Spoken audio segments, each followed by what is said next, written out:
Good evening and welcome to round 11 of Apex this season 20 GT3. I'm Daniel Zippy Salmon, an up-and-coming producer, experienced commentator, and amateur stand-up comedian.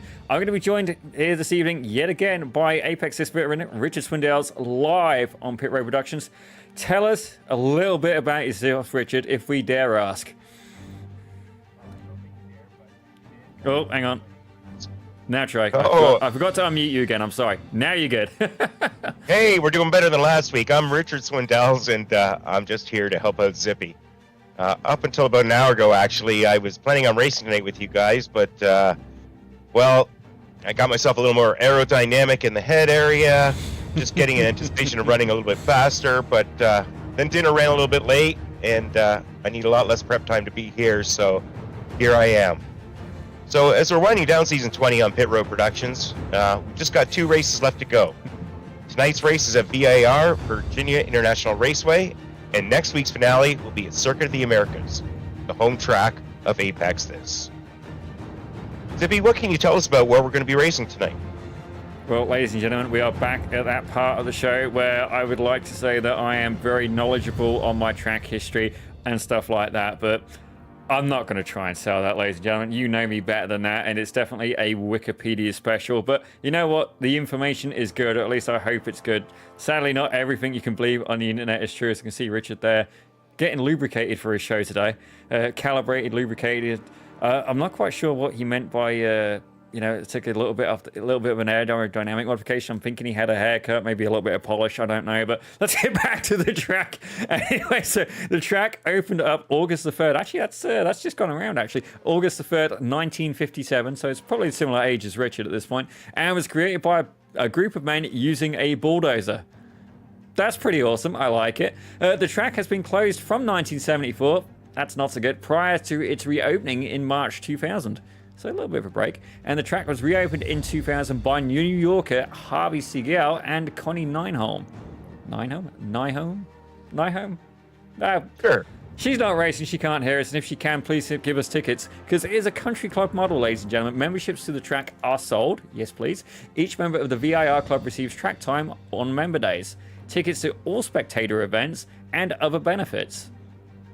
Nice. I've actually seen some of the chalets and stuff they have by VIR, and it's on the bucket list, Richard. We're going to have to go. Separate rooms. Sorry to disappoint, tell your wife, but it's okay. VIR's membership model has been followed by other racetracks across the United States.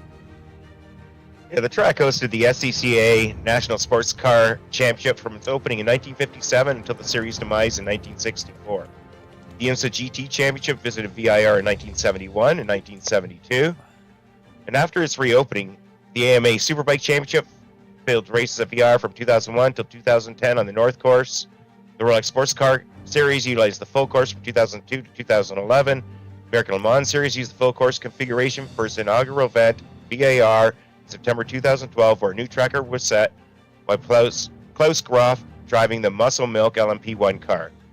Now that's certainly an image to think about, an LMP1 car, let alone a muscle milk variety. I'm kind of curious what that would look like. Maybe we'll Google that at some point. But the full course is the most common configuration, and it's the one we're going to be doing here today with Apex this.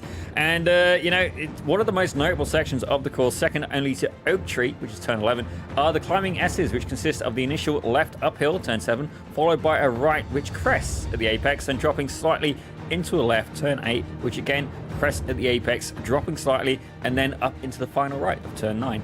The complexity and difficulty of this section is multiplied by the incredible entry speed because of the straight section leading into the climbing S's. This is followed by a cresting blind left-hand turn, turn 10, south bend, that finishes in a steep downward slope. Another signature section, that's a bit of a tongue twister, that one, is the roller coaster turn 14, which is a scaled down mirror image to the famed corkscrew Laguna Seca. Well, that sounds pretty cool, Richard. Certainly a fantastic track, but let's take a quick look at qualifying. They've got about 3 minutes left, and I've hit the wrong button. Let's go back again, get rid of that. I did indeed hit the right button, but I had other things up in the way. And where's my button gone? Boom. There we go. And you guys can hopefully hear the iRacing audio. Again, ladies and gentlemen, if you tuned in and I'm making a slight hash of it, feel free to point that out. It's very difficult to direct these shows, let alone direct and commentate at the same time. Let's be real. I am not designed to multitask. And if you feel free to make any aspersions and jokes as you see fit. But right now, in the front place is DJ Alessandrini. And I believe he's in a Porsche today. Yeah, it looks like he's got the Porsche 911 GT3 car here, and DJ's sitting right now in first place so far in qualifying, not unexpectedly. Uh-oh.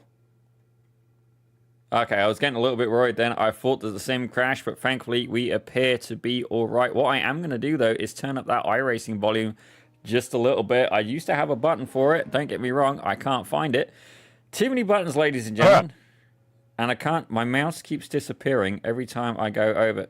Here we go. You guys are probably going to see this too. I'm not going to apologize for it. Richard loves taking the mick out of me for that. But there we go. Let's have a look. How's that? That seems a bit better. By all means, let us know in the stream. As we see, Ryan O is currently the second place car. He is about 3 tenths per second behind DJ Alessandrini. Yeah, Ryan's sitting there in second place right now.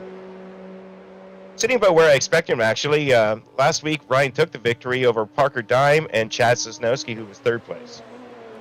Well, it's definitely going to be a interesting battle today in this penultimate round. But actually, Richard, why don't you go over the championship standings very, very quickly? Tell you what, actually, before you do that, I'm going to try something here. You bear with me. I tell you what, let's try and get you a onboard. Actually, we'll stick with Ryan Otis. You walk him through an onboard there, please, Richard. Oh, great. Yeah, Ryan, he's coming up here, just coming up, approaching the start-finish line, going into the big sweeping right-hander. And guess what, Zippy? We picked another winner. Winner, chicken dinner. There's only 29 seconds left in qualifying. I don't know if anybody else is still going out to do their other flying lap. Yeah, we may have missed a opportunity there. As you see, that's Austin Diltz. No, I disagree. I'm trying to get Adrian Adams here. Let's see if we got him. This is going well. It looks like we have maybe some funky things going on with the driver info. That's not what I had in mind today. So we could be winging it a little bit here in the commentary booth. Like every week, Zippy. I am running a modified template this week, and I'm wondering if my my editor made a slight mishap on that avenue. We will soon find out, but we are going to get ready for the grid here in just a second. Bear with us as we get the information sent over from the server. Give us a few minutes there. I'm also trying to multitask, ladies and gentlemen. What can possibly go wrong with that?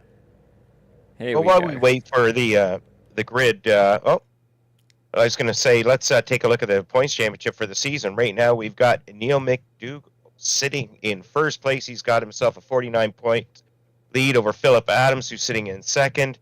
And then Mark Miller, 41 points behind Philip. They were a little closer last week, but a little bit more spread out. There's still 2 weeks to go, so let's see what happens tonight.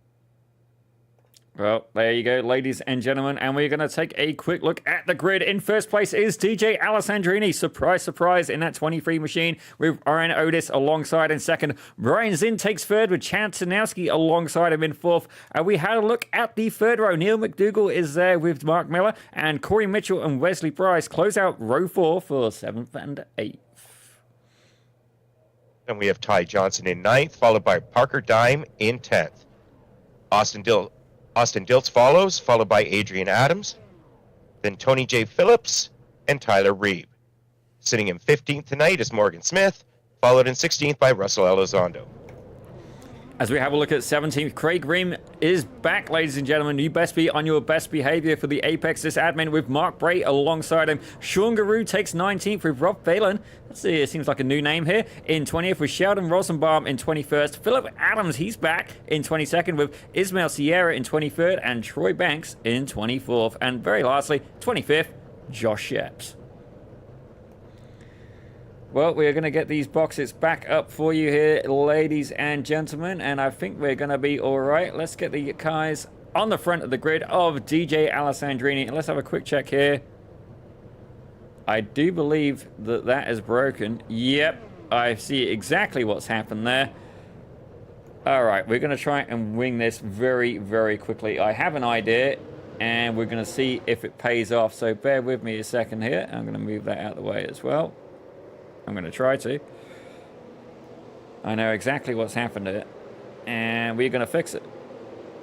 We're going to load into the old theme, and I've got to try and remember to switch it.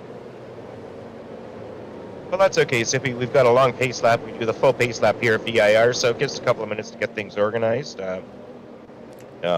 Gives these guys a chance to try and warm up the tires a little bit and get a little bit of a scenic tour of this kind of roller coaster style track here. Well, considering one of the turns is roller coaster, I guess it's kind of fitting. Well, it's definitely one of my Princess approved tracks, ladies and gentlemen, and the good news is I've managed to fix that down there. So when we do the results, I will try and switch that back, and I'm going to let the guy making the template know that he was close, but no cigar. Didn't quite get that right, as I see my co-host. He's put something in his mouth, and it's fair to say Bob Marley would approve of such antics. He doesn't realize I can see him on the camera right now, purely by accident. Richard Swindell's really getting a good buzz on of excitement for this race. Oh, you know, you got to get yourself worked up every time you're at VIR. One of my favorite tracks, too. I don't know who Princess is, but Princess approves it. I approve it. Must be a great place to be. Well, that's fantastic, ladies and gentlemen. I'm actually criticizing myself there. Well, it's not a criticism. The tracks that I like to drive, I say, are my Princess-approved tracks. And hang on, who we got here now? Fendi Racing. Okay, Chad, Mark, and Russ. Good luck. I say good luck. Crazy Horse Racers, go get them. So, okay, looks like we have another team in here. And actually, a fun topic as well. We're touching this very quickly during the pace lap.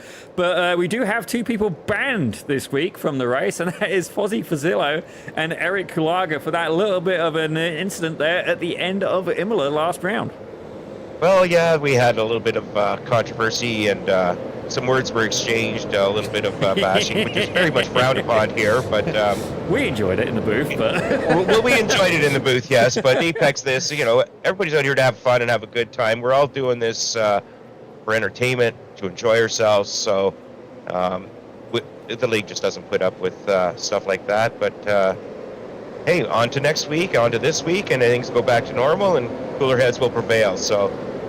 what I can tell you, ladies and gentlemen, is that the words used rhymed with sock and pucker. We'll put it like that. I can't even stop laughing on that one. I'm sorry. It was absolutely hilarious. Of course, here at Pit Road Productions, we encourage professional racing, but on the off chance you do make a little bit of a hash of it, we are still human at that point, so definitely... Well, I do, Zippy, I do definitely listen to the chat live on the stream, and just so I can hear what's going on, and that was hard to keep a straight face throughout, and fortunately for yourself, you don't listen to the chat, so I had to hold that secret. Anyhow, let's get ready for this race here. Looks like they're coming up to the last couple of corners. Pace car should be pulling off any second now. Well, ladies and gentlemen, it's going to be... Oh, sorry, Richard. I tell you what, Richard, do you want to start this one off? Well, let's give it a try. We've never done that yet, Zippy. Well, let's live. Boy, he's moving up to the big leagues. Ladies and gentlemen, Richard Swindells is going to be waving the flag. In Apex this, we go on green. The pole sitter does not set the pace, so we're waiting for the green flag here, and I think we got the green flag. Away they go. DJ Alessandrini looks like he's got the inside. He's pulled a slight lead on Ryan Otis. Ryan Otis going to try and take it up the outside going into turn one. Everything clean behind them.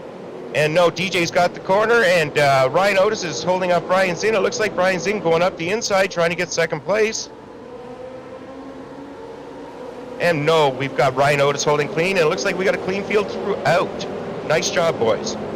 Definitely a great start there from the guys, and it's certainly a challenging track. You can see them absolutely flickering through that BMW, one of the only ones on the grid, and Alessandrini trying to pull away. Already got 6 tenths, almost 7 tenths of a second clear on the number 9 car of Ryan Otis. As you can see them here, they are flying through the roller coaster, and this is that S's section we were talking about earlier. Probably one of my favorite parts of the track. Alessandrini, Otis, Zinn, Sanowski, McDougall, Miller, Mitchell, Bryce, Diltz, Johnson, Reeb, and Parker Durham. Many of the cars you see there. Corey Mitchell looking to make a move, trying to go round the outside of Mark Miller as they're heading down into this later part of the track. Yeah, it looked like he try to make a move there, but it wasn't to be going around Oak Tree where the Oak Tree no longer is. But nice clean racing. We've got him nose to tail lined up straight down the straightaway here. Corey's still going hard, trying to get up closer to Mark Miller as we're about to enter roller coaster. Oh, we do see a little bit of a gap is opening up in the field already, albeit not by much. That gap about 7 tenths of a second. Actually, Ryan Otis has pulled away about a second on the car behind of Brian Zinn. So Corvette versus Corvette, and Alessandrini working really hard to try and break that toe. 9 tenths of a second, almost a whole second. Is he been able to break the toe as they're going down the start-finish straight for the very first time? Yeah, it's just over a second. He's got to get about 1.2 seconds, I think, before the toe starts becoming effective. But let's take a look at Chad Sosnowski. Looks like Chad is getting all up in the rear end there of Brian Zinn and trying to make a move, not to be yet, but setting himself up for perhaps the long straightaway. But you can see there, Brian Zinn using as much of the track as he can. Gets a little bit of a wobble there over that curve and working very, very hard on the back of Brian Zinn is the number 11 car of Chad Stanowski, doing everything he can to get by, but it isn't going to be enough, certainly at this point. Lots of racing left to do, and certainly one of the harder tracks to make a pass on as these guys are getting ready to go through one of the Estes sections. Yeah, this is not the place to make a move. It's only for the daring and the foolish, in my opinion. But so me then. Yes, like you. But really, realistically, we're setting up here for the exit of Oak Tree. You want to get a good exit, so you can make a move at the end of this long straightaway, get a good draft, make the move under braking going into roller coaster. That's the best spot on this track, I think. That or turn 1. You can see here we are hanging off the gearbox of Brian Zinn in that 82 machine. Chad Stanowski absolutely very, very close behind him, 3 tenths of a second in it. I wonder if Stanowski is going to be able to do any more there, but I see Austin Diltz. He's having a bit of a battle further back, and look at all them WBM cars. We have Austin Diltz here. He's got Ty Johnson right behind him, the only BMW I've seen in the field so far. Tyler Reeb and then Parker Durham. Now, he had great success last week. Can he repeat that here at VIR? As you see, oh, that's a spin. That's Tyler Reeb. Oh, and a Corvette is going to need a new set of sneakers, ladies and gentlemen. He is missing a face. Oh, that is not pretty, Zippy. Not pretty at all. That poor Corvette crabbing a little bit. No front bumper. Luckily, they've got a faster pair that doesn't cost them anything except for the time on pit road. It is definitely not what he had in mind there. As you can see there, it is the full Sean Travolta experience, ladies and gentlemen. The full face-off. Not what he had in mind. Let's take a quick look at the replay and just see exactly how that went down for him. Looks like he's coming around here, going through roller coaster. Doing a good job so far. But this is very, very tricky, and just, yeah, he just slowed it down too much, got the car off balance, and the back end started coming around. Well, definitely not what he had in mind there for sure. Let's take a quick look and see where else we've got action going on. And I believe Austin Diltz is still going at it. Here he is chasing Wesley Bryce right now. Yeah, Austin doing a good job in that Mustang, trying to get on the back end here of the Porsche and maybe get by. Exiting Oak Tree, going down the long straightaway. Now they're just in a train, and it's a matter of who can pull on who's got the bigger nerves, brake later, and try and close that gap up a little bit more. Well, definitely he is going to have to work hard. And somebody as well who we do regularly see here at Apex is this gentleman here, Mr. Troy Banks. He's in the number 20 Corvette right now, trying to chase down Craig Ream, who's been absent for a little while, actually. But it's fair to say Craig Ream is definitely not a pushover. And in iRating, he does have the advantage in that Valvoline Corvette. As I say that, Troy Banks right up the back of him. Is he going to be able to make a move going down the start finish? You see Craig Ream getting almost bottlenecked a little bit there by Russell Elizondo in that Porsche 911 GT3R. Are we going to see a double pass here from Troy Banks in the number 18 machine? Yeah, Troy's getting all over the back of Craig here, and best way to get by somebody is to have somebody in front of you causing a little bit of interference. So Troy's definitely applying the pressure. He's coming around the outside, and he's going to have to go the long way around because Craig Ream has definitely cut off the short angle, and Craig's holding off on this corner. Troy's going to have to fight a little bit later on. Well, he definitely tried everything he could to get by, but not enough. Craig Ream able to hold on to that position, but for how long? We're going to have to see more action happening through the field. It's Wesley Bryce. He is under attack from Austin Dilts and Ty Johnson right behind him, the Mustang, and then not only that, behind the BMW. So it's fair to say he has got his work cut out for him right now. Yeah, it's a nice little three-car train going through the S's, coming up. Yes, we are going through the S's, and we're just coming up to Oak Tree here, and everybody's still in line. Nobody's making a move. Really hoping to capitalize on a slight error on the guy ahead of you to get a little bit going, close up that gap a little bit more. Hey, Zippy, we're on lap 4 here now, and I just noticed we have, outside of that one instance with Tyler Reed, everybody else looks like they've had a relatively clean race. This is fantastic racing by the drivers at Apex this. Well, you say that, I'm sure something's going to happen. The commentator's curse is pretty active, but we see as well Russell Elizondo further back in the field. He's got Craig Ream still applying pressure, but for how long? Ream is keen to make his way through the field, and actually, he's currently not managed to gain a position yet in this race. However, Philip Adams ahead of Russell Elizondo. He's up there. He's already up 6 positions, and currently your hard charger this race. Yeah, Philip Adams wanting to keep his championship hopes alive. He's right up there in third, I believe, or sorry, second, and he's got to make a move on if he wants to maintain his position. Philip Adams coming up hard. He's trying to maybe go the inside. Just definitely not want to lose any contact and be there in case anybody ahead makes a little bit of an error. Well, right now he's got Morgan Smith to deal with, and we know from experience so far that Morgan Smith, despite being the only person to rock that Lamborghini in the field. Oh, look at that. He's gone up on the inside. Is he going to force the pass? No, not quite. Morgan Smith able to defend. I thought it was going to be over them, but not quite close enough as Adams continues to apply pressure on the back of that Lamborghini.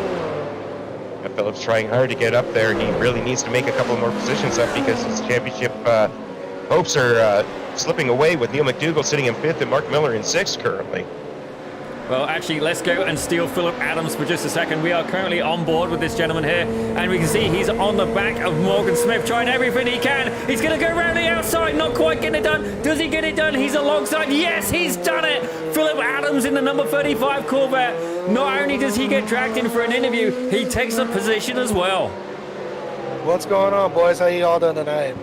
Well, it looks like we're doing very well, but not as well as you. That was an excellent pass there, up 7 positions. Well done.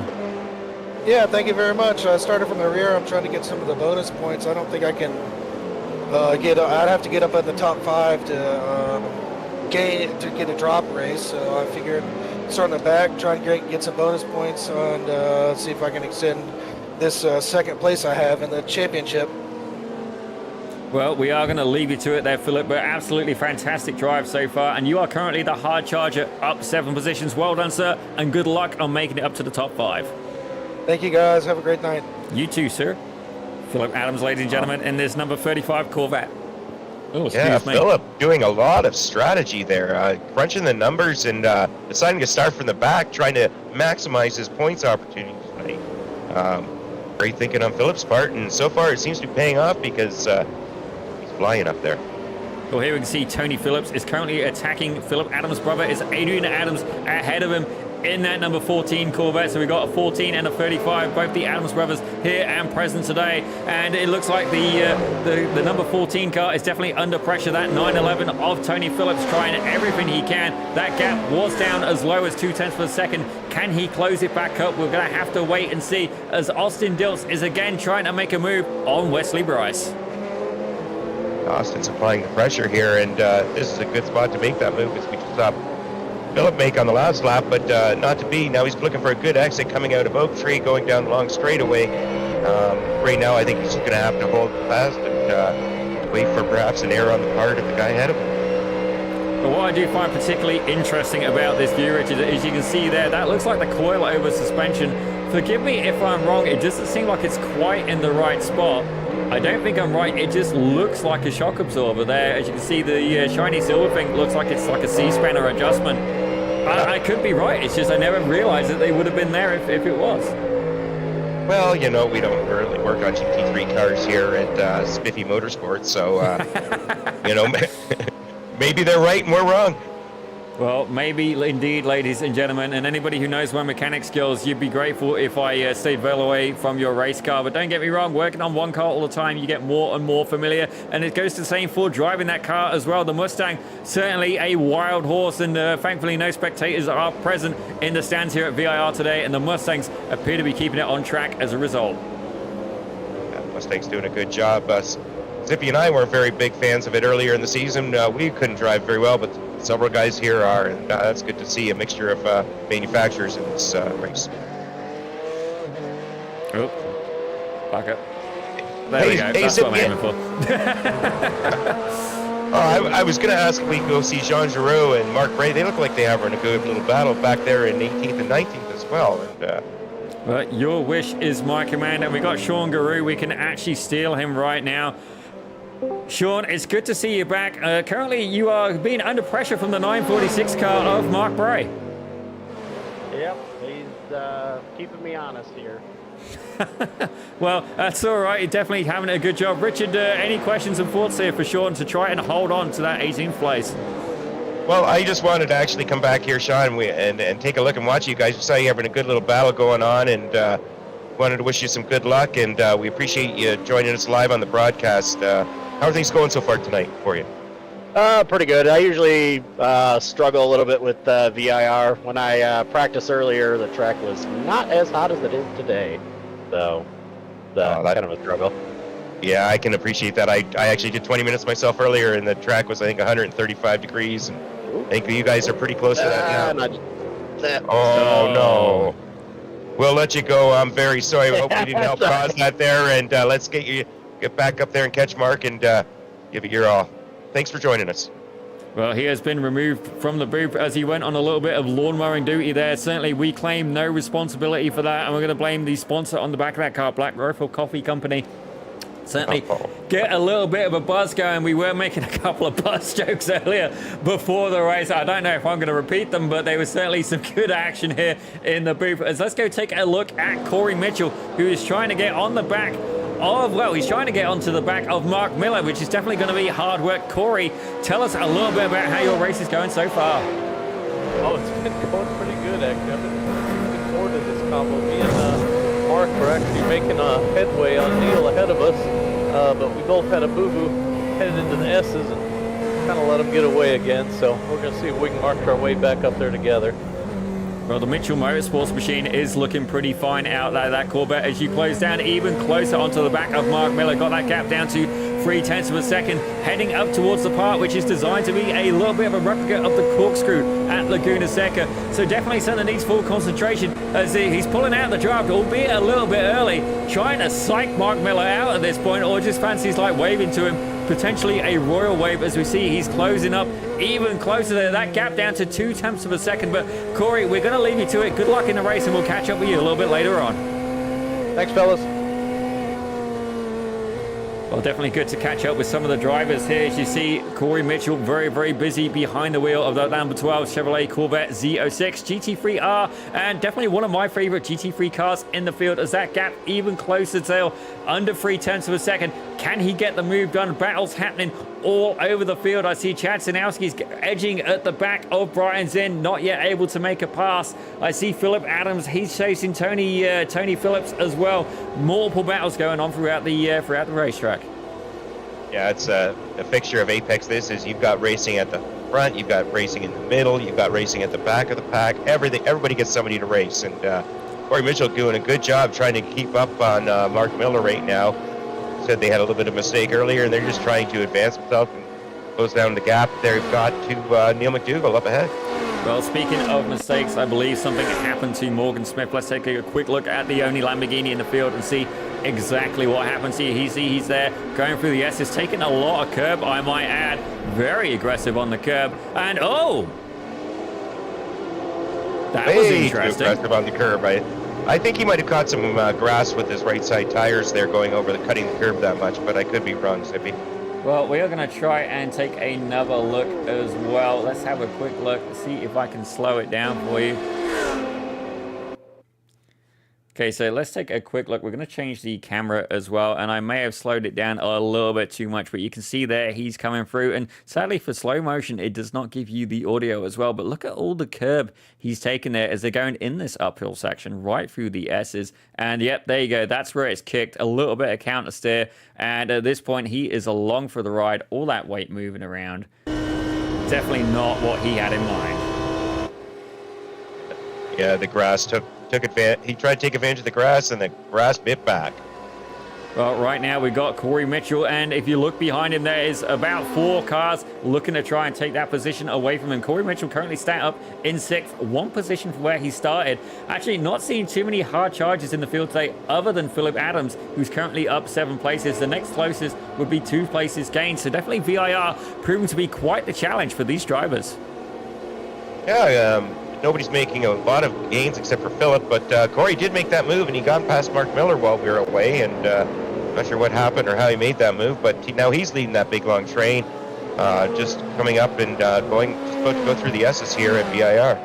Well, let's take a quick look back at that move. I've turned on a filter, so I should see even more moves happening, and that looks like they're going down the back straight right now, heading towards the corkscrew. Yeah, you can see the secondary pits there. I do wonder if he's going to get him under the braking. Yeah, there you go. Look, he's going. He's on the out. And is he going to get it done on the inside? He's put his car there, forced the issue. And Mark Miller very bravely backs out of that move. And I can't say that I blame him for that, choosing survival over outright position. Yeah, that was, I think, a smart play on Mark Miller's part there. Corey's always going to be aggressive, and Mark's really fighting for a championship here. And he wants to maintain his third place position, perhaps even move up to second. But he's not going to do that if he gets involved in the incident. You can see here Austin Diltz is in that WBM Mustang. A few of them out on the track today. Good to see WBM having a team championship. Well, not a team championship, but representing as a team, in fact. And I do see as well, we had Fendi Racing making a mention for Chad, Mark, and Russ as well. So it's good to see a couple of people working in teams. But right now, he is under pressure, is Austin Diltz. And currently, he is about 0.2 of a second behind Wesley Bryce. But he also has Ty Johnson behind him by about 0.4 of a second as well.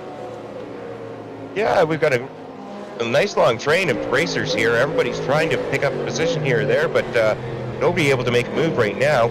Just a matter of, hitting all over like Austin Diltz is, all over the back end here of Wesley Bryce, I believe, and just not able to get there.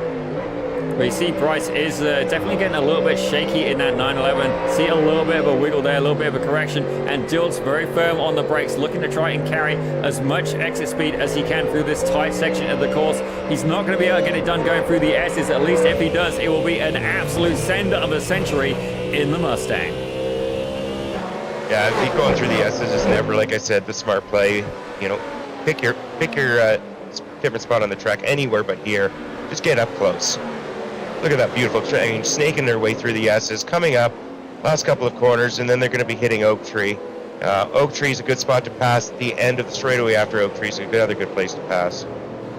Well, he's definitely got to worry about the car behind him, and that is Ty Johnson in one of the only BMWs on the field I've seen today.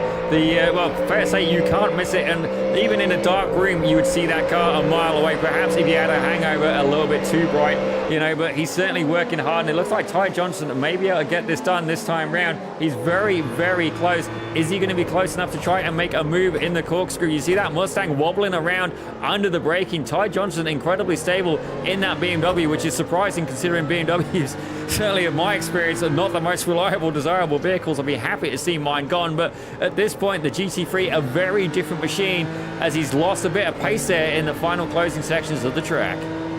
Yeah, those last couple of corners are really hard to get right, and if you just get the slightest bit wrong, you're gonna lose a huge amount of time going down this straightaway here, and that's what happened. Parker Dime coming up the inside, making the move, late dive, but no, he's not successful. Ty Johnson looks like he might be able to hold him off. Still going battling side by side. Coming up to the left-hander, now He's on the inside, and no, we're still sitting back in 11th. It was definitely a very, very close fight. He did almost get past, but not quite close enough. I see as well, Mark Ray has passed. Actually, a few people have passed Morgan Smith, so I'm thinking he has gone in the pits at this point. Yeah, he's currently in the pits, probably taking a little bit of his pit strategy at the minute. Actually, speaking of pits, Tyler Reeve has pit so far, and Morgan Smith, that is it for the pit window. So over halfway through, ladies and gentlemen, we've not yet seen anybody taking to go get fuel. Yeah, it's pit window's definitely open now, but oh, here we go. We've got Austin Dilts trying to make that move on Wesley Price coming in through the oak tree. Well, he's definitely holding on tight. The flash going. Austin Dilt's trying everything he can to get ahead of Wesley Price, but not yet able to get it done. As you see, they're going down the the back section of the track, that fast section, and Austin Dilt's not only under pressure from Ty Johnson, but applying an absolute whack of pressure to the 24 car of Wesley Price. Yeah, lots of hard racing here. I'm not sure if that was a flash of respect or a flash of anger, but not able to make the move done, get the move done. Wesley Price doing a good job here, holding off Austin. You see a little chunk of rubber flying off the back of that 911 there. At least I'm hoping it was rubber. Parts generally are not supposed to shed from race cars unless they're Formula One, but it looks like on the straightaway that Mustang surprisingly not quite able to make any extra progress on the 911, but over there behind is that Ty Johnson. He's thinking about it, and that Mustang gets even closer again. So close. Dilt's looking to attack, but Ty Johnson having a very similar chain of thought. Yeah, it looks like Ty Johnson making a huge move, gaining a lot of track space under braking there. Definitely has his car trimmed out a little bit different than Austin Dilt's. Not able to take advantage on the straightaways, but closes right up in the tight twisties. Right, you can see this whole pack is getting closer and closer together. Corey Mitchell at the front. He has about an 0.8 of a second lead to Mark Miller, and then Wesley Price leads the battle for everybody else currently. That is from 8th all the way down to 13th place. Tony Phillips, he's actually dropped back a little bit now. He was chasing Phillip and Adrian Adams earlier, so something's gone on with him. You see there, Phillip Adams, he's still up that 8 positions now. Well, up 8 positions now. As you see his brother there taking a scenic route, does this mean that Phillip is going to go and do one up on his brother? Well, you know, I don't think there's going to be a hard battle. They're brothers. One wants to beat the other, but they're also there to support each other. So I would expect some clean, respectful racing here, unlike if it was my brother. Well, I've got to admit, that Corvette blaring out a fantastic soundtrack, and it goes like America. As you see here, Wesley Price still leading that chain of cars. Actually, he's caught up a little bit to the back of Mark Miller, and okay, Mark Miller now under attack. Wesley Price looking to attack. This is where all the action is happening right now. Not only that, Brian Zinn and Chad Sanowski, these guys currently battling for third, and then basically it is that big chain of cars in the middle. Sanowski not yet able to get it done. Zinn able to hold him off so far, but we're going to return to the action as Ty Johnson's just dropped back. Oh, he's gone in the pits. We're all right. Yeah, the pit window's definitely open, and if you can't pass somebody on the track, make your move now. Try and get him in the pits. It's easier to pass somebody in pit lane than it is out on the track, the way they're racing tonight. Well, you can see a couple of cars in the pits. That is Tony Phillips. He's there. Ty Johnson in the pits. I'm trying to work out who the other car is. I think that's Tyler Reeve. Yep, there you go. Tyler Reeve in the pits as well. He's currently a lap down, so it's fair to say he's not really in the battle at this point. But Phillip and Adrian Adams, they're going back at it again. And that may have been a little bit of a relief there for Wesley Price. You know, having that car dive in the pits, it means Ty Johnson is no longer going to be applying pressure to the back of Austin Diltz. But that does open a new dynamic. Can WBM Racing, can Austin Diltz and Parker Duham, can they team up and potentially get a couple of positions there in the bag? Yeah, Parker Dime had a great race. Oh, here we go. I'm going to please hard charge there. And wow, that was very, very close with Austin Diltz and Wesley Price. But no harm, no foul. And Parker Dime closed up, and as did the rest of everybody. Well, let's take a look and see if there's any damage on that front of that Mustang. And at the minute, it looks pretty clean. I could try and switch camera, but realistically, I have full confidence that Austin Diltz is going to get close enough for me to get a first-time view of that splitter. Actually, if you were the WBM first photography department, now would be the time you'd want to get a shot, as that Mustang is right up out the back of this 911. If it gets any closer, oh my gosh, that was close. No contact. Wowzers. That was incredible. Now, if I'm if I'm Austin Dilts, I'm pulling in the pits. I'm getting out of here. Yep, there Oh, you they're go. all going in the pits. It looks like we might be getting Whoa. towards the end of the pit window. Everybody coming in, and this is going to be a good battle. See who can jump out front. Maybe somebody can pick up a position here. That We got is 1, 2, 3, 7 cars in the pits. 8 cars in the pits all at once. I'm going to try and count them off. We actually, DJ Alessandrini's in the pits as well. At least he was. 1, 2, 3, 4, 5, 6, 7, 8, 9, 10, 11. 11 cars currently in the pits right now. Neil McDougall, one of the first to be heading out of there. And you can see, if you look behind him, not quite got enough view on that one. Let's try again. Well, Here we go. It looked like some cars were taking tires. Mark Miller, Wesley Bryce looked like he was up on the jack stands taking tires. I'm not sure who else took tires or how many tires, but this will be interesting to see how we mix out here. Well, as I'm looking at the pit timer, Austin Dilts was in the pits for a long time, 21.3 seconds. The rest of the field, 12 up to 14 seconds. So definitely a little bit of a pit mishap there by the number 15 car. That could have potentially cost him the race. He was right up behind Wesley Bryce, who is now right behind Mark Miller. So it's definitely fair to say the pits has really shook up that order. Parker Durham as well. He was 21.6. So I do wonder, maybe the Mustang a little bit slower on the fill-up. Yeah, it could be a little bit slower, or he may be a little more using a little more fuel. Right now, Parker Dime sitting in 15th. He's going to have to work really hard to get back where he was.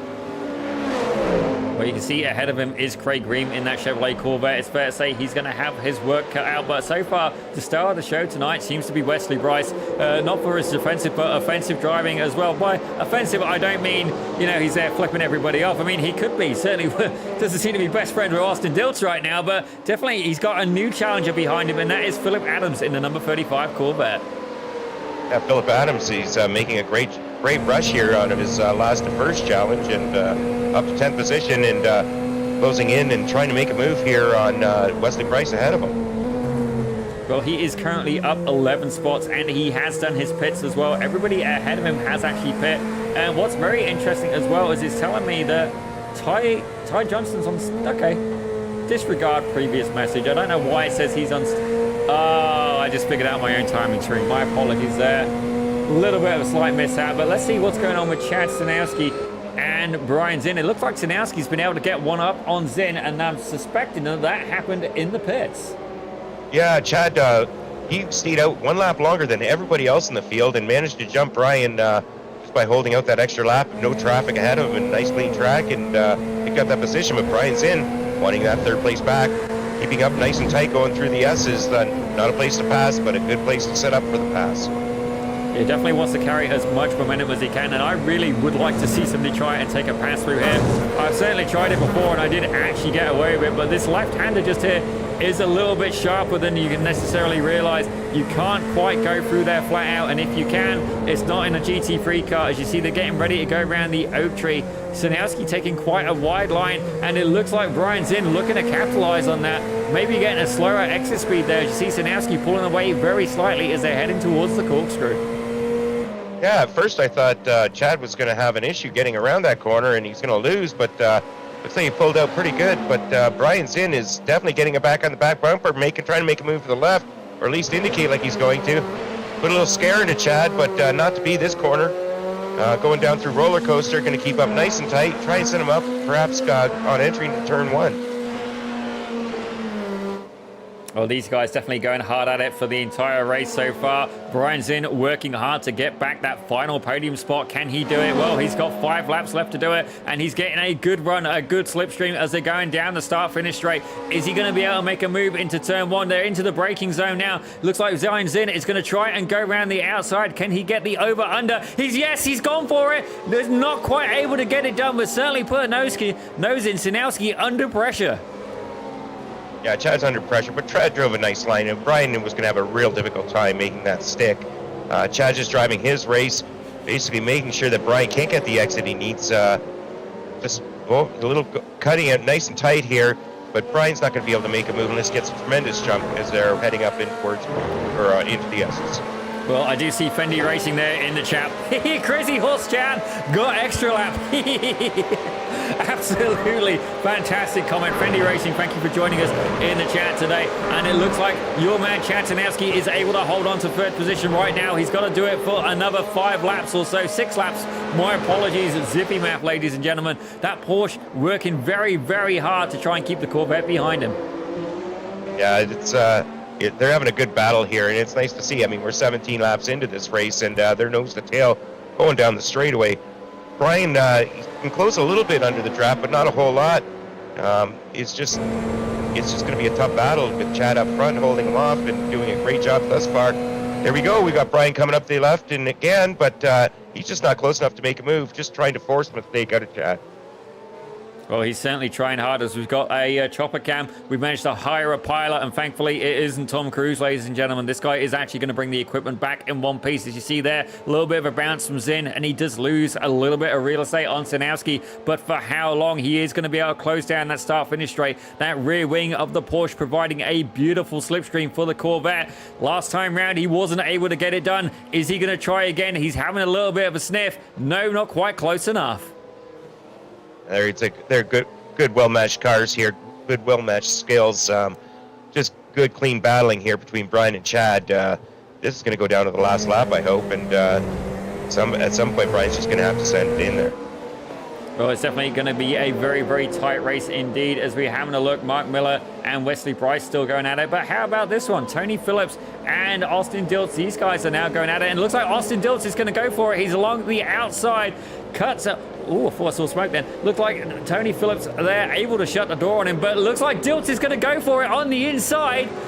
Side by side, it's going to put him on the outside for the next corner. That Porsche able to snake in, but Diltz takes the position. And I got to say, what an absolutely fantastic pass. Yeah, it was a great battle going through those 3-4 corners, left-handers, and looks like Tony made a great move, but then he just got a little wide going into that last corner, and that allowed Austin to get ahead of him.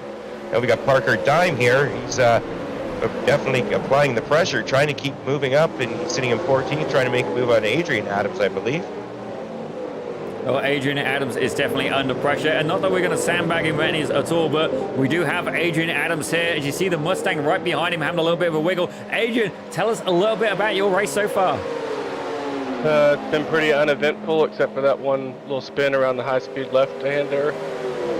Just trying to hold it on track here. I haven't driven in a couple weeks, so I'm just trying to be smooth and keep it together.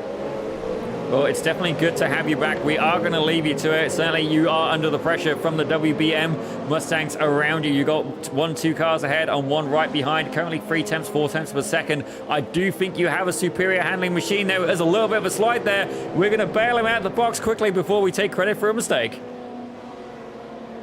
That was close. Yeah, we've already had one this evening, and we're not going to get anybody who's going to come in for an interview if this keeps up. So we'll let him go out. He lost that one position, but he's going to battle hard into this corner. Stick nice and close, and see if he can get back ahead of Parker Dime. Well, we are seeing these Mustangs certainly come to life in the later part of the race with 5 laps left to go. That seems a little, I felt sure we'd already be beyond that, but anyway, our screen is telling us 5 laps left to go. We'll see about that for sure, but looks like the Mustangs of WBM Motorsport certainly having a good result so far. The Lamborghini, not so much. That kind of died a little bit earlier. Morgan Smith having that off. He's currently back in 16th, but fair to say WBM Racing having a very good day today so far. Yeah, they're well represented, and they're having some very good, clean racing. Guys are up in positions they want to be in. We've got Wesley Bryce here. He's coming in. He's got Philip Adams sitting in 10th, trying to take that 9th position from him. Philip Adams still charging hard. He's hoping to pick up 1 or 2 more. He's got Mark Miller 2 spots ahead of him, and it'd be nice to get up ahead of Mark if he can. Well, he's definitely going to have his work cut out for him. That Wesley Bryce has been a defensive machine today. It's almost like he put up a wall, but somehow as well, Ty Johnson, he's managed to sneak back up to 7th place, so that's going quite well for him so far. But the action is definitely happening at Mark Miller, and behind we have a pack of 3 cars. Mark Miller, Wesley Bryce, Philip Adams, and then behind, I believe that's Tyler Reeb. Yeah, that's Tyler Reeb. He's a lapped car, so currently not in that battle, but definitely having a little bit of fun trying to play with him anyway. Yeah, it's a nice battle going on. We got the string of 4 cars here. Wesley Price, a nice red and white Porsche. He's trying to close in on Mark Miller ahead, another Porsche, and then followed by the Corvette and the 10 car Philip Adams, the other Corvette. Well, you can see he is getting closer and closer to the back of Mark Miller, but Philip Adams is getting closer and closer to the back of Wesley Price. So these guys are all starting to get into a good fight here as we have 4 laps left to go, ladies and gentlemen. Is the results going to stay as it stands? To see here, Parker Durham, he's closed up onto the back of Tony Phillips. Yeah, but it's Parker Dime. He told us last week, Zippy, but he's making a great move. He's hard charging. He's trying to get up there ahead of Tony Phillips, and Tony Phillips doesn't want to give up that position, and this is not the place he's going to give it up. It's going to be entering out tree if Parker can get up close enough to get there. Well, it does tell me as well that Parker Dime used his fast repair, so I'm going to try and see if I can find something to suggest why. I didn't remember seeing something that would have flagged that, but... Oh, we've got Tony going a little off track, and Parker getting that move done, entering Oak-Tree. Tony just got himself a little wide, got himself up onto the grass, had to let off, and Parker Dime gets that position. Well, that is well done by Parker Dime, but I've got to admit, so far the pass of the race for me has been that one by Austin Diltz. The WBM Racing Boys really having a good battle, but let's see. Oh, I've not seen that Ferrari yet, but when I do, it happens to be taking a scenic route. I've got a feeling, yep, that's Rob Phelan. Yep, Rob Phelan is... he hasn't been out for a few weeks, but nice to see him out here racing. Looks like he's a lap down, but he's still giving it everything he's got, trying to keep that car in the road and maintain the position he's got. Well, that looks like Chad Stanowski and Brian Zinn are right behind him, and it's fair to say he's going to want to get out of the way of that battle as soon as possible. Not really anywhere he can go. This could be a crucial thing that Brian Zinn needs. As you see, yep, Rob Phelan diving out the way. Great sportsmanship from him. Does it as quickly and cleanly as possible. No real effect in the battle here for the final podium position. Yeah, it was classy driving there by Rob, and Chad's driving hard. He's still holding off Brian Zinn. These guys have been battling since the start of the race, and here we are 19 laps in, I believe, or 21 laps in, and they're still going hard. Brian giving everything he's got, but Chad's not giving up that spot. Well, definitely plenty of good battles going on so far, and these guys have been going at it for the whole time. And actually, as well, let's have a look. We got two by two battles here, and it's Ty Johnson currently under attack by Philip Adams, right behind him. Mark Miller really having his work cut out, not been able to be on the offensive. He's been having to defend the whole time. As Wesley Price, he's now free of Austin Diltz and trying everything he can to move up the field and get that 9th position. Oh man, these guys are going hard. We're running out of time. Stakes are getting a little higher. There's less and less corners to make that move, and they're battling hard. Mark Miller doing a good job of holding off Wesley Price so far, and let's see how things turn out. Well, definitely a very fun race indeed. We're going to see how it works out. But at the minute, DJ Alessandrini, not somebody we really focused on today, actually our race leaders. So Alessandrini's out in front, and he has been the entire race. Not really much to see there, just cleaning up in that Porsche, having a good time. Ryan Otis, he's having a really good race as well. He's up there in second, doing a great job in that Corvette, and was able to pull away very on early at the start. Then, oh, here we go. Chad Stanowski and Brian Zinn. I thought it was going to happen then, not yet. We're going to stick with this battle for now. The closest one on track and the biggest stake at hand. Yeah, it's been that way since the start of the race, and it's going to go that way all the way to the end of the race. Brian's doing everything he can to get by, and Chad's doing everything he can to make sure that doesn't happen. Unfortunately for DJ and Ryan, who are having a great race themselves, they're just too spread apart, so we got to stick with where the battles are, and this is where the most important battle is on the track right now. Well, there is definitely a couple on the go. We got that happening. We got Ty Johnson and Philip Adams. We got Wesley Price, Austin Diltz. Many battles. Actually, Wesley Price. My apologies, Wesley Price and Mark Miller. Those guys going hard at it. And then not only that, Sean Garou and Mark Bray battling back in 17th and 18th place. Yeah, it doesn't matter where you are in the standings. You're going to have somebody to battle with, and like you said, we've got them everywhere here. And nice job, Chad Cisnowski, going down the straightaway. He's just got enough of a gap. Brian's just doing everything he can, trying to make sure he doesn't lose any positions, pull up onto the draft, get nice and close, see if Chad makes a mistake and he can take advantage of it. Now, as I say that, they're coming through, and it looks like we've got DJ Alessandrini just taking the white flag. There's 1 lap to go for the leaders, and oh, he's done it. We're going to get a replay. Hold on. Let's have a quick look here so you can see Brian Zinn and Chad Zanowski going at it. And from what it's telling me right now, it was a pass. Let's see exactly how Zinn did it. We may have missed it having a quick look at Chad Zanowski. We're going to find out. So, oh, look, Zanowski. No, Zanowski spins. Oh, dear. The big Porsche power slide, and that's all Brian needed. He needed to stay close in case that mistake happened, and he took his opportunity when it presented himself. Well, we're going to take a look at the onboard style from Chad Zanowski and see exactly what happened there. See, working very, very hard. This actually did catch a couple of drivers out there earlier. A little bit light under braking, and yep, the weight transfer just goes. Nothing he can do at that point. Clean recovery, but it's cost him that final podium spot. So that's good news there for Brian Zinn. It puts him onto the third podium spot as they are on the final lap. Let's check in to see where DJ Alessandrini is. Yeah, he's currently down the back straight, so we're going to leave him be for the minute as, oh my gosh, here we go. Phillip Adams and Ty Johnson still going at it. Actually, Craig Ream and Adrian Adams, these guys side by side, Corvette versus Corvette, and they're going through the S's. This could get ugly, ladies and gentlemen, as Adams manages to hold on. Oh, that was fantastic battling, and that's what you want to see. Nice, clean, respectful racing. As I say that, it looks like we've got DJ Alessandrini about to cross the checker flag, get the race victory. Congratulations, DJ, but we're going to keep with this and see what these battles still going on because they're fighting hard. We got Adrian Adams trying to hold up Craig Ream. This is a battle for 13th and 14th positions here. Great to see.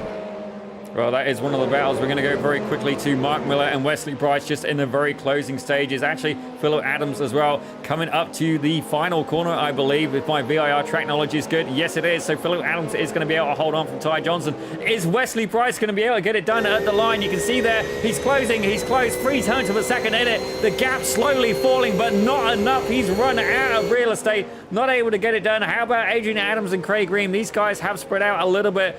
Ream not quite able to get it done. Let's head back. Sean Garou and Mark Bray. See if these guys can get anything different done in the closing stages of the race. A little bit further back, I admit, but Mark Bray still has the time to potentially get a pass.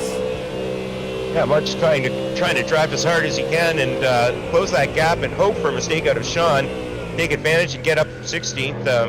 Doesn't look like it's going to happen, but there's still a couple of corners left that Sean's got to maintain and not crumble under the pressure. And it looks like Sean right now is doing a great job just maintaining his position, and he's going to hold him off.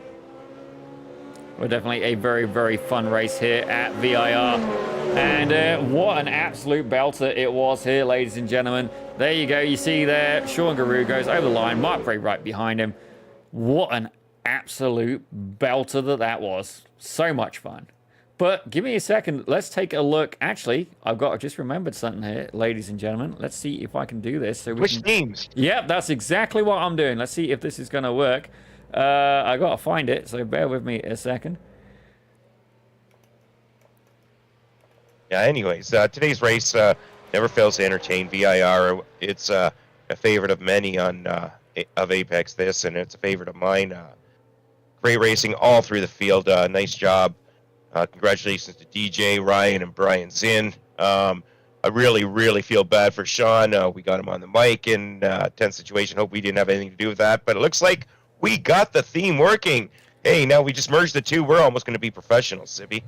Well, almost, ladies and gentlemen. I believe there's definitely a fair bit of work to be done before there, but I will let you know we are having a custom feed made up, ladies and gentlemen. And not only that, some of you guys may know, some of you guys might not know, but I'm actually going to be taking over at Slow Motion Broadcasting as well, so definitely even more content going to be coming to you guys. But here is a little bit of a tweak you see as well. You guys might notice, but I recolored the iRacing League part in the Apex This logo, so it broadcasted a little bit nicer. Small little finishing touches, you could say. But right now, let's get to the results. So we have DJ Alessandrini absolutely obliterated this race. They're in first, 7.5 seconds behind. And this is something we can say now because we didn't have this before. How awesome is that? Ryan Otis in second with Brian Zinn in third. Chad Sanowski, that Fendi Racing back team, almost gets the fast podium. Brian's in, able to catch him out at the end, having a little bit of a loss of traction there was the number 11. He gets 4th with Neil McDougall in 5th. Corey Mitchell in 6th. Philip Adams takes 7th. I believe he was a hard charger, actually. How many positions did he move up? 15 positions. Hot damn. Well done. Can't argue with that. 15 positions in a 25 car grid. That's pretty damn good. I'm not going to argue. Well done, Philip.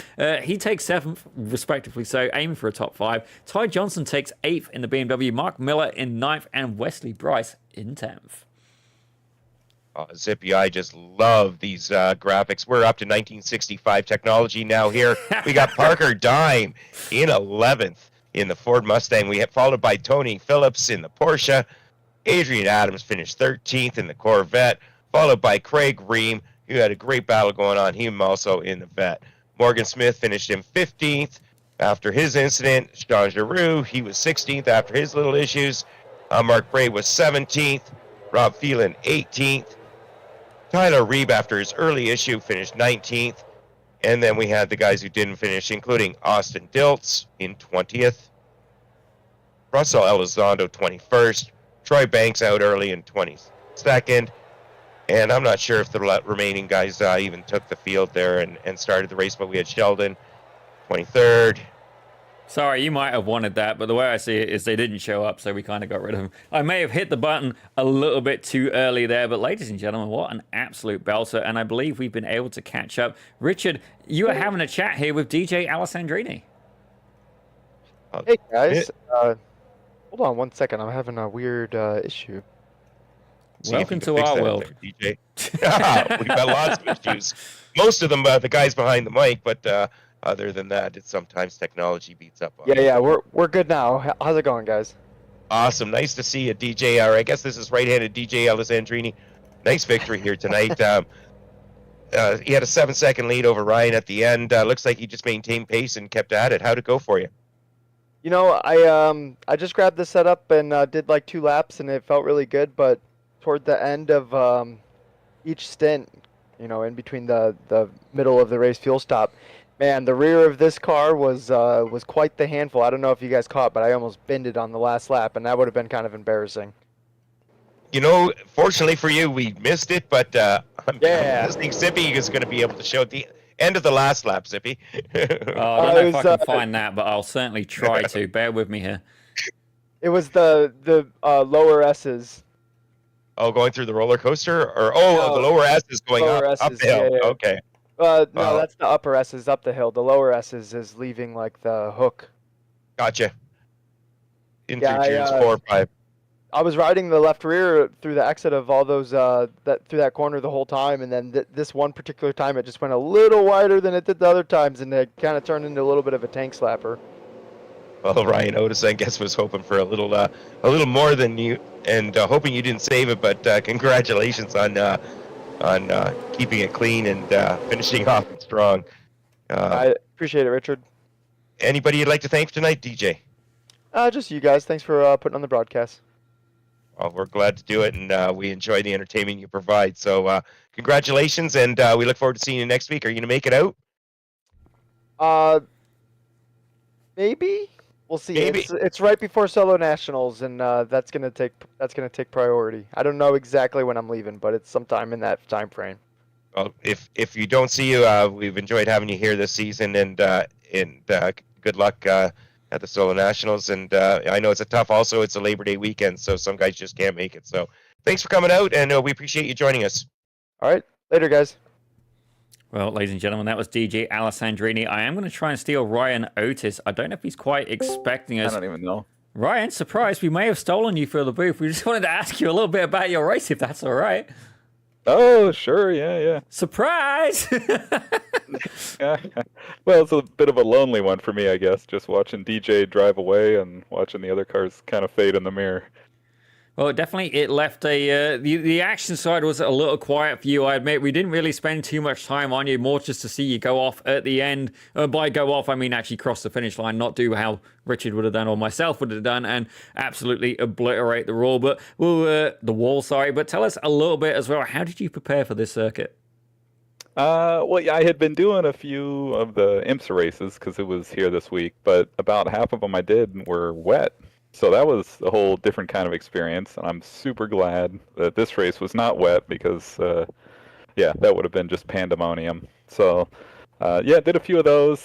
This is probably not my best track, so I put in some time trying to figure it out, and I was kind of feeling okay after qual, and then kind of not really keeping pace with DJ for the first half of the first stint, and then I was kind of matching pace near the end of it. And then I think he took some tires at the pit stop and then just left me in the dust. So I didn't do the math. I didn't realize you could probably take tires here without really taking much of a penalty in the pit stop. And so he just smoked me after that. So it was, just watching him drive away. Well, if I have a look at the timing, he was only in the box for 14.1 seconds, so I'd have been very impressed if he took tyres. Certainly in a 30, 40-minute race, I would have been very impressed if that would have paid off. But don't get me wrong, DJ Alessandrini can drive with two different hands simultaneously, so, that's quite a talent. But Ryan, before we let you go, is there anybody you'd like to thank? I don't know. I'd just like to thank Apex this again, because I think they're doing a great job, and I think it's a good group of guys, and it's a lot of fun racing with these guys. Well, that's definitely a very valid comment. And thank you very much for coming in, and congratulations on your second place win. That's definitely going to help in the championship standings, and we're looking forward to seeing you here at Circuit of the Americas for the final round next week. Yeah, sure thing. Thanks, guys. Thank you very much. Now, I do want to see if we can grab Brian Zinn. Richard, are you back here, sir? I am here, Zippy. Here you go. Hey, Brian. Hey. Congratulations on the third place. Man, you and Chad had a battle for, I think every single one of those 24 laps or however many laps the race was. That was some exciting racing to watch. Yeah, Chad gave me a heck of a battle both behind me and in front of me. I didn't know if I was going to be able to get back around him after I took a little bit longer pit stop than he did. And then he had that minor slip up, and that was all it took. And I kind of felt bad, but I kind of didn't. We did watch that, Brian.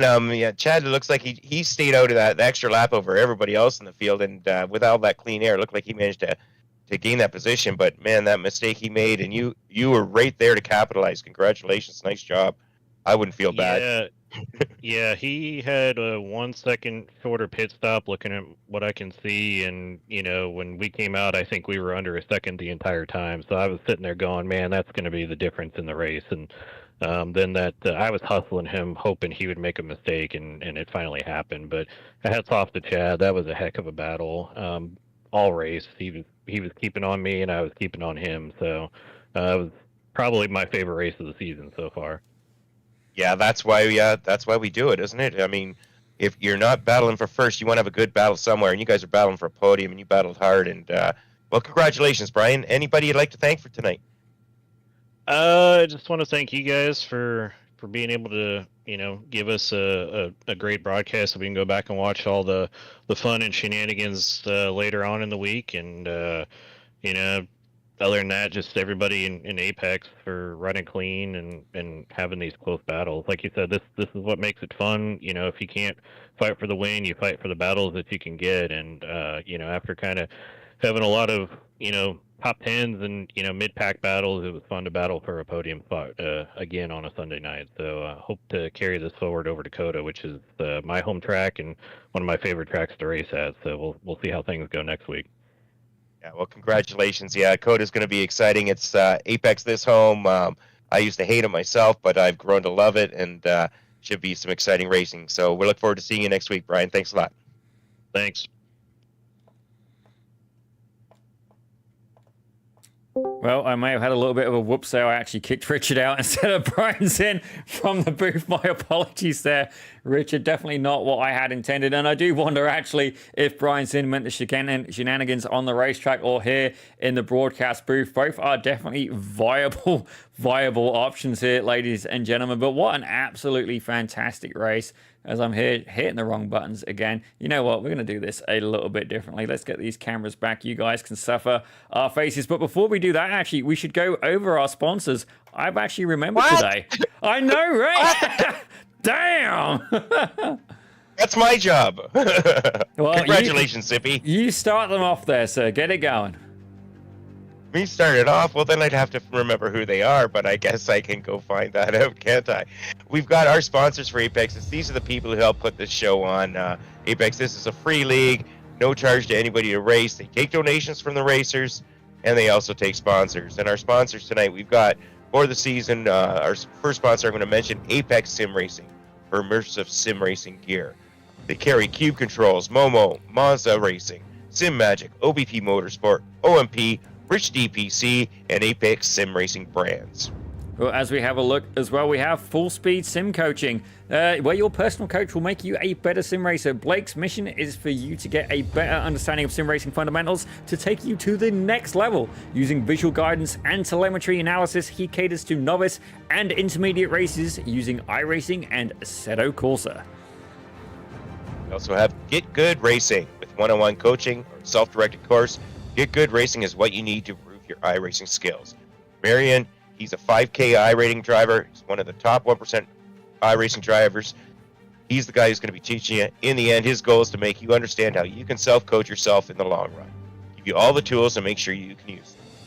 Then if you didn't want to go for a coach, maybe you're looking for a spotter. Race spotter with DRE, the digital race engineer, not Dr. Dre, ladies and gentlemen. He is a premium spotter and crew chief with many additional benefits.